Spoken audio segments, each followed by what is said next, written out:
ये है रोशनी जायसवाल, कांग्रेस की चमची, और ये इनकी वीडियो 2 से 3 मंथ पुरानी है, जहां पर इनकी बीजेपी समर्थक के साथ कमेंट सेक्शन में किसी बात पर कहासुनी हो जाती है। उसके बाद ये अपने पति के साथ 8-10 गुंडों के साथ इसके घर पर उसे मारने पहुंच जाती हैं। फिलहाल इनका ये आरोप था कि जो बीजेपी समर्थक है वो कमेंट सेक्शन में मैसेज में इनके लिए गंदी गंदी गालियां दे रहा था और रेप करने की धमकी दे रहा था, लेकिन इस बात को ये अब तक कोर्ट में साबित नहीं कर पाई हैं। फिलहाल इनके पति के साथ साथ 8-10 गुंडों को भी गिरफ्तार कर लिया गया है, जो पिछले 2-3 महीनों से जेल की हवा खा रहे हैं और ये भी अपने घर से फरार ही चल रही है। और इनकी ये 2-3 महीने पुरानी वीडियो मैं आपको अब क्यों दिखा रहा हूँ, क्योंकि अब इनकी एक और नई वीडियो आई है। नहीं कर सकती हूँ कि एक झापड़ के लिए 10-11 बड़ी बड़ी धाराएं लगाकर मेरे पति, मेरे भाई और मेरे टीम मेंबर्स को जिस तरह से अरेस्ट किया गया और मेरे ऊपर भी सेक्शन 82 लगा दिया गया है, इससे मैं, मेरा मायका, मेरा ससुराल, मेरे सारे टीम मेंबर्स का घर परिवार सब तबाह हो चुका है। मेरी मदद कीजिए। Thank you so much. Social media पर कुछ फॉलोवर्स क्या बढ़ गए, इनके कुछ वीडियो वायरल क्या हो गई है, खुद को कानून से ही बड़ा समझने लगी। फिलहाल अब कानून ने इनको इनकी सही औकात दिखा दी है। और मुझे मेरे मंगल ग्रह के सूत्रों से पता लगा कि ये पिछले कुछ दिनों से फरार चल रही हैं और कोर्ट में पेश नहीं हो रही, जिसके तहत पुलिस ने बैंड बाजे के साथ इनके घर पर जाकर नोटिस चिपका दिया।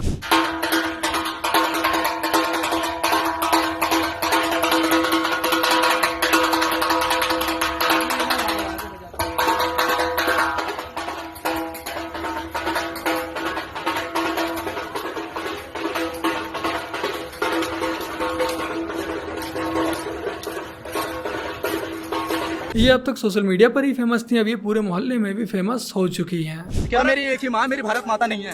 क्यों नहीं है? अरे क्यों नहीं है?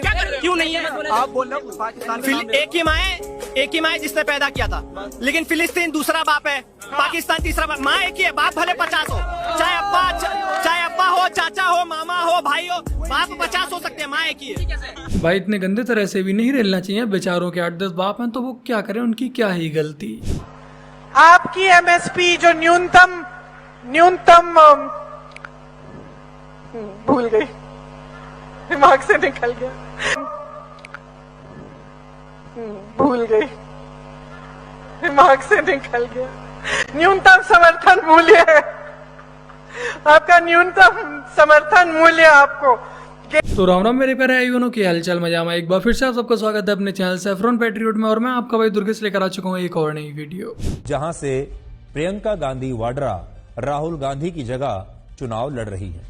अगर 52 वर्ष की प्रियंका गांधी वाड्रा वायनाड से ये उपचुनाव जीत गईं, तो गांधी परिवार के 3 सदस्य संसद में पहुंच जाएंगे, जिनमें सोनिया गांधी पहले से ही राज्यसभा में सांसद हैं, राहुल गांधी रायबरेली सीट से लोकसभा के सांसद हैं, और प्रियंका गांधी वाड्रा वायनाड सीट पर अगर जीत गई तो वो भी लोकसभा पहुंच। प्रियंका गांधी ने वायनाड उपचुनाव के लिए नामांकन दाखिल किया है और इसी के साथ साथ अब उनके एफिडेविट में घोषित संपत्ति को लेकर कई सवाल उठ रहे हैं। प्रियंका गांधी और रॉबर्ट वाड्रा ने अपने एफिडेविट में जो कुल संपत्ति बताई उन पर इनकम टैक्स का बकाया उससे भी ज्यादा है। मतलब जितनी संपत्ति रॉबर्ट वाड्रा ने एफिडेविट में दिखाई उससे ज्यादा तो इन्हें टैक्स भरना, और ऐसा कैसे संभव हो सकता है। इनके एफिडेविट से पता लगा है कि इनकी जो कुल संपत्ति वो 77 करोड़ के आसपास है और जो इनकम टैक्स का बकाया है वो 78 करोड़ के आसपास है। और ऐसा तभी संभव हो सकता है जब इनके एफिडेविट में बहुत ही कम संपत्ति दिखाई हो और इसको लेकर इनके ऊपर मुकदमे भी चल रहे हैं। रॉबर्ट वाड्रा ने 2010-2011 के बाद से 2020-2021 तक कोई भी इनकम टैक्स नहीं भरा है, जिसका मतलब है कि वे लगभग 20 सालों का इनकम टैक्स जमा नहीं कर रहे हैं, और अब ये टैक्स की धनराशि लगभग 78.5 करोड़ रुपए हो चुकी है। प्रियंका गांधी के पास 12 करोड़ व रॉबर्ट वाड्रा यानी कि इनके पति के पास कुल संपत्ति लगभग 66 करोड़ के आसपास है। और ये जानकारी कहीं और से नहीं, उन्होंने चुनाव लड़ने के लिए जो एफिडेविट भरा है उससे सामने आई है। पहली बार इनकी संपत्ति सार्वजनिक हुई है, जिसमें प्रियंका गांधी की जमा राशि, जिसमें म्यूचुअल फंड, पीपीएफ और लगभग 4400 ग्राम सोना शामिल है। और इनकी अचल संपत्तियों का मूल्य 7.74 करोड़ रुपए है, जिसमें दिल्ली में विरासत में मिली जमीन और एक फार्म हाउस शामिल है। साथ ही साथ शिमला में 5.63 करोड़ रुपए का एक आवास भी शामिल है। और इन पर अब आरोप ये लग रहा है कि इन्होंने अपने शिमला वाले घर की जो कीमत बताई है वो बहुत ही ज्यादा कम करके बताई है। वहीं रॉबर्ट वाड्रा की संपत्ति प्रियंका गांधी की तुलना में बहुत ही अधिक है, जिसमें land cruiser, mini Cooper, Suzuki motorcycle जैसी चल संपत्तियां 37.9 करोड़ रुपए हैं। और उनकी अचल संपत्तियों का मूल्य 27.64 करोड़ रुपए है, है, जिसमें गुरुग्राम में व्यावसायिक अचल संपत्तियां शामिल हैं। वाड्रा के पास ब्लू ब्रिज ट्रेडिंग LLP और north India IT park LLP जैसे साझेदारी में महत्वपूर्ण हिस्सेदारी है,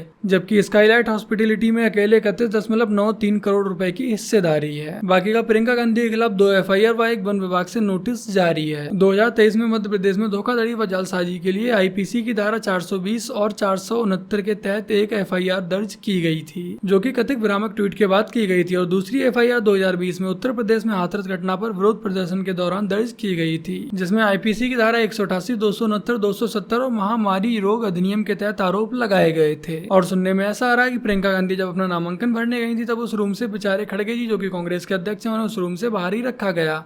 आप लोग खुद ही देख लीजिए।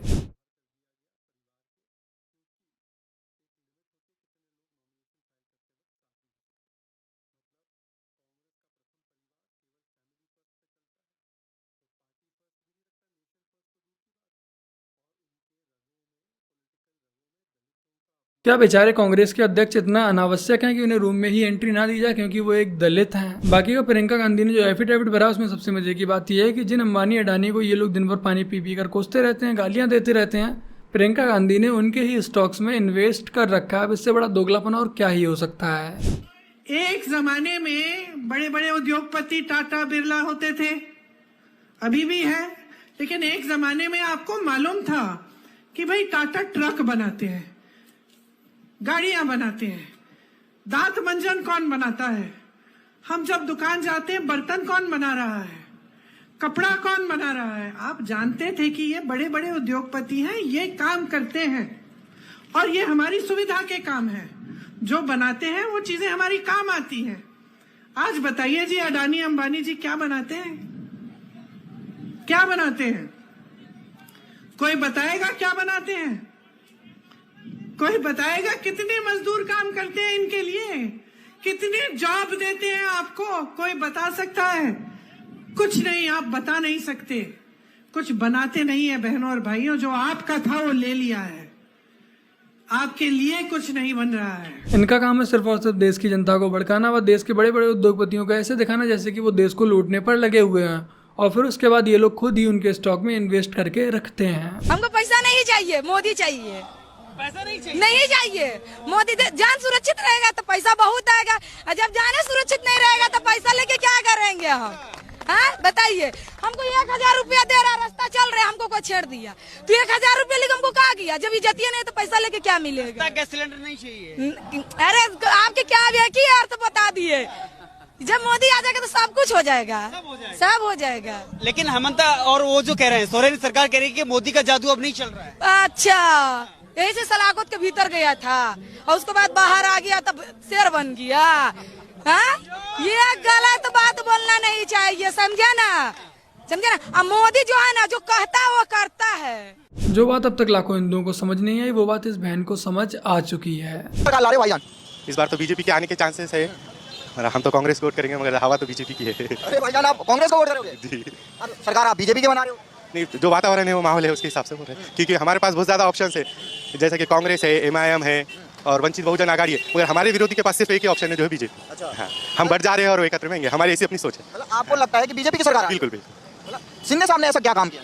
बहुत सारे स्कीम है, सिंधे सरकार के भी और केंद्र सरकार के भी, और जैसे लाडली बहन योजना है, प्रधानमंत्री आवास योजना है, प्रधानमंत्री आरोग्य योजना है, बहुत सारी योजनाओं का जनता को लाभ मिल रहा है।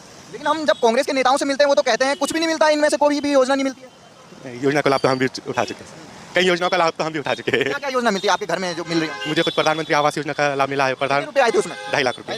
प्रधानमंत्री जन सुरक्षा योजना के तहत 5000 रुपये मिले, प्रधानमंत्री जन सन्वी निधि के तहत मुझे 10,000 रुपये मिले, अब लाली बहन के 7,500 रुपये मिले, ये तो सबको मालूम। बीजेपी वालों को भी ये बात समझ में नहीं आ रही कि तुम उनके लिए कितना भी कुछ कर लो, बस तुम्हें घंटा वोट नहीं देने वाले। आंखें बंद कीजिए और सोचिए कि एक आदमी लुंगी और गंजी में एक दरारों वाले खेत में बैठा हुआ है, मुंह में बीड़ी है, माथे पर गमछी का मुरेठा है, सामने से एक महिला चली आ रही है, फटी हुई साड़ी है, गले में चांदी की हंसली है, माथे पे टिफिन के डब्बे लिए हुए। अब इन पर चेहरा लगा दीजिए राहुल गांधी का और प्रियंका गांधी का, आपको अटपटा लगेगा कि उड़ी मुड़ी मैया जी का देख लो। लेकिन प्रियंका जी का यही मानना है कि लोगों की असली समस्याएं केवल वही समझ सकती हैं जिन्होंने गरीबी देखी है। मोदी तो श्वेत कपड़े पहनता है, कभी धूल नहीं होती, वो क्या जाने आम जनता की पीड़ा। धूल का रहने दीजिए, जनता ने राहुल गांधी को बाथरूम जाते हुए नहीं देखा है, तो क्या हम यह मान लें कि वो करते ही नहीं? कर तो वैसे हर दिन स्टेज से रहे। प्रियंका की माने तो पप्पू पिंकी ने मिलकर ठाकुर का कुआं की तर्ज पर एक नई कविता लिखी है। तेल का कुआं अरब देश का, देश एमबीएस का, एमबीएस यार मोदी का।